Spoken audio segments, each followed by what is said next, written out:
Hey everybody, it's BJ. And Patrick. And we're back talking all things real estate, and we're back into some headlines today. And I'm going to start with the first one from the Financial Post. The good old Financial Post. Good Let's old go. Financial Post from the 23rd, which is a couple of days ago. Okay, here's the headline. Inflation data all clear for Bank of Canada, interest rate cut in June. Oh, is this what they're predicting? So this is not the Bank of Canada saying this. Not okay. So let me just read a couple of things here. Okay. Yeah. With inflation cooling, so also we know that inflation came out at 2.7%. It's lower. Which is lower. Right. We're still moving forward. Yeah. Just slower. It's just and they still want inflation cut back a little bit more than that, but it's better. Okay. So, with inflation cooling to a 3-year low in April, some economists are now all but guaranteeing that the first interest rate cut of the Bank of Canada's tightening cycle will come in June. So, this is an opinion or opinions of financial analysts and people in that sphere, but not necessarily from the Bank of Canada. Okay. So let's continue on. On Tuesday, StatsCan reported that Canada's annual inflation rate fell to 2.7% in April, down from 2.9% the month earlier. The executive director of economics at CIBC said that the data provided the all clear for the Bank of Canada to begin rate cuts. I don't know if that's a pretty carte blanche statement. It's pretty positive sentiment from, that was CIBC? That's CIBC, yeah. Yeah, well, I think we've been optimistically holding our breath for a while now, right? Right. So, my understanding is in what I've heard recently, I was in a seminar recently talking about interest rates and the forecast for them in the future, is that ideally, they would like to see interest rates down by 1.5% by the end of next year. Yeah, that would be amazing. I'm sure. Like, even if it doesn't hit historical lows like COVID, and given that like bond rates have come down recently slightly, so is that a leading indicator? Some people say it is. That's not our expertise. I think we're like, we follow what other people are saying. We're sticking to a lot of the real estate data. Yeah. So let me continue on. At the time of the April interest rate decision, the Bank of Canada governor stated that policymakers were encouraged by recent subdued inflation readings, but needed those to persist for longer before cutting interest rates. Since then, we have received 2 more months of data pointing to tame underlying inflation for a total of 4 months in a row where they've seen inflation cut back. And because of that, we continue to, this is CIBC, we continue to forecast the first rate cut at the next meeting in June. Well, that would be amazing if that happens, I guess.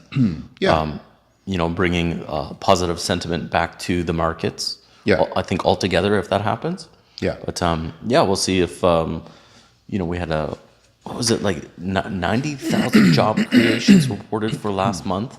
Okay. Half of them were part-time jobs. Okay. Nonetheless, it still adds up. Yeah. Not in all sectors, of course. Sure. Yeah. Some sectors saw a slowdown, like construction. Yeah. If we're looking at construction, that actually took a loss. Yeah. So interesting. So this is kind of the final statement from this is from the senior economist at the Canadian Chamber of Commerce. Okay. His comment is, a rate cut in June is not just possible, it's becoming the main consideration. Well, yeah, I think. So, right. They probably could have cut it last time, but maybe they were feeling like, oh, maybe it's too early. It will that is what they had said. Exactly. I think we talked about that then, that the Bank of Canada said we don't want to undo what we've done.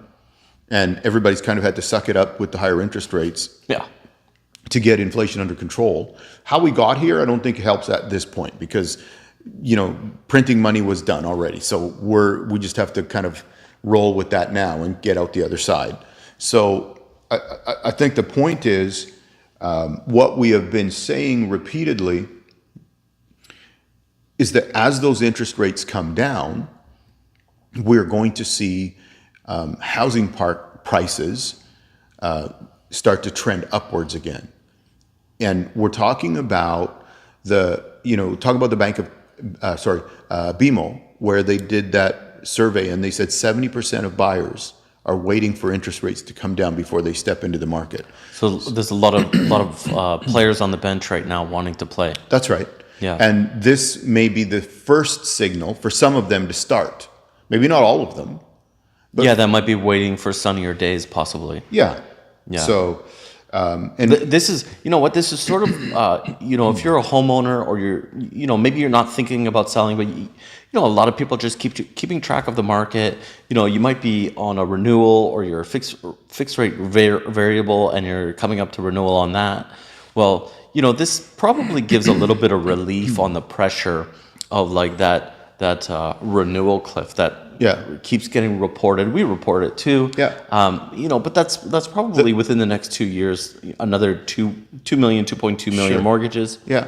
I think the one thing to keep in mind with that banks, if they're holding your mortgage, they don't want to own your home, right? So the banks will work with you to figure out a solution if you're under pressure with, we're not banks that we can say they'll do this or that, but we know the banks want to work with their clients to not have to do anything with their homes. Yeah, and getting ahead of the problem where you think it might be a concern that the payments will affect your ability to make future payments, go talk to them sooner.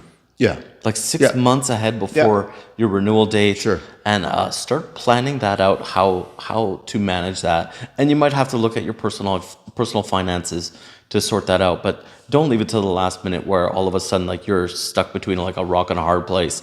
And now you only have one decision to make. And maybe it's selling your home under duress. Right. So you don't want to go down that road. Yeah. And one thing I should add to this article, though we're talking about June, does include TD banks, lead economists are saying that it's probably more likely that we're going to see something in July. So whether it's June or July, we're saying that we're getting to that point now where the interest rates are going to start adjusting back. So more people are pointing to this summer. Yeah. That it will happen. Yeah. Right. But in the long run, I guess we'll see. Yeah. So they're saying, TD is saying it's 50-50 whether it's June or July. Oh, yeah. But they're saying they think the Bank of Canada will feel better about seeing another month of controlled inflation. Yeah, that'll be interesting. Only time will tell at this point. Yeah. Will it make a big difference to the real estate market? I was talking about this in another meeting, and we're probably in a cycle where we're looking at probably a flat market with marginal gains. Yeah. If we don't go through another cycle of price adjustments, like en masse with like interest rate hikes or something like that. Yeah. We're looking at a flat market for the next 5-6 years. Marginal gains. Sure. Quality properties will maintain value. Yeah.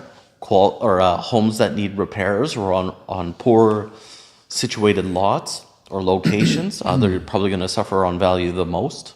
And that's just the way it's happened in the past, and that's what I'm thinking is going to be the next 5 or 6 years. Sure. Which to me is like, oh, that's business as normal. Yeah. I think Back the one thing that we should add to that is what we don't know is that we might see things just turn into like it was in COVID, where it was like that, and then all of a sudden it just went rocket ship acceleration. Possibly. Right? Possibly. If you have enough people getting into the market that are on the sidelines. Because what was it, 2016, 2017, we started seeing increases after it being flat, but it was like, it was more than marginal. It was measurable. Like I'm just remembering, not just selling houses, because I don't remember all the prices and when I sold something, but I could see like something comparable to my house, and it's like, oh, it's worth a little bit more, and it's like, oh, it's worth quite a bit more now, because I've sold the neighbors' houses too, and I know exactly when those happened. Sure. So I've reference to that, but. So I guess to put that all together, what we're seeing from the latest reports, and as we said, the article from the Financial Post, is the expectation that whether it's June or July, everybody's kind of expecting at this point that the Bank of Canada is going to start the dropping of interest rates here in the next several months, let's say. Which I think, going back to, we've said this before too, is if you're able to manage the interest rates, you're better served, depending on where you are, but we're talking about Victoria, in the greater Victoria area. You're better served if you can make the numbers work for you. You're better served to buy something now than, you might get a lower interest rate, but if you get a higher home price as a result of that lower interest rate, who wins in the long run then? Yeah. So, yeah. No, you know what? We're gonna get called out for like, all realtors want you to do is buy now. It's like, you know what? You could try to time the market, but it's better to like just buy. You had your guest from your fitness podcast just in here. Yeah. We both bought in 2007. Neither of us care how much we paid. Right. Yeah. Like the interest rates won't make really a difference because we were paying that back then now anyways. Right. So like the sooner you get in, the better, right? When I had clients that like backed out of a deal. They were shy about explaining, exactly why, and I know in the end it was their finances. Yeah. But it hurt their pride to explain it. Sure. And they came back to me later and they said, you know what, Patrick, if you see a really good deal somewhere, can you let us know? We'd be ready to buy it. I'm like, what? The one you had a deal on 5 years ago, that's the one you should have like made it work somehow, right? Right. Like, given time in a place that's desirable, not a place where people are leaving. Yeah. Right? Not a place where, how am I going to put this? Susceptible to commodity pricing. Sure. Right? Yeah. Like boom and bust towns. Yeah. Is you can make money, I'm sure. But, you can also lose money all at the same time. Yeah, and I think what we're talking about here is not speculating on the market. We're talking about you're going to live in this home. You got to live somewhere anyways. Right. Yeah. So we're talking about how are you going to handle your home and living in the home that you want, in the area that you want, or the community, or wherever it is, or whatever your future plans are. And we've talked a lot about getting on the ladder, the property ladder. We've talked a lot about making some kind of plan and working those things out. You can go back and look through the previous episodes and find those, and that'll give you some kind of input on what we think on that. But I think the point I want to get to on this is figure out what makes sense for you and get going in the market, because it's going to trend upward again. Again, we reference the greater Victoria area. If there's different trends happening in other parts of Canada, that's very possible.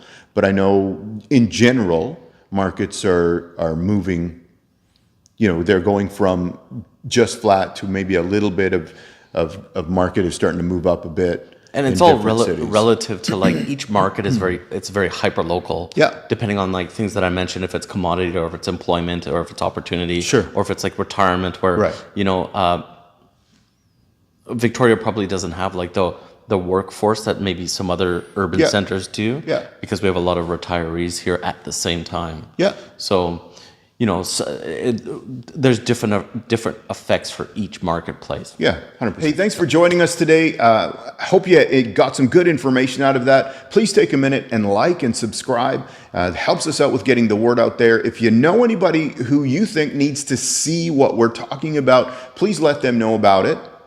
And of course, if you're thinking of buying or selling real estate in the greater Victoria area or anywhere on Southern Vancouver Island, you can get a hold of us. Our information is in the description below, and we'd be happy to help you.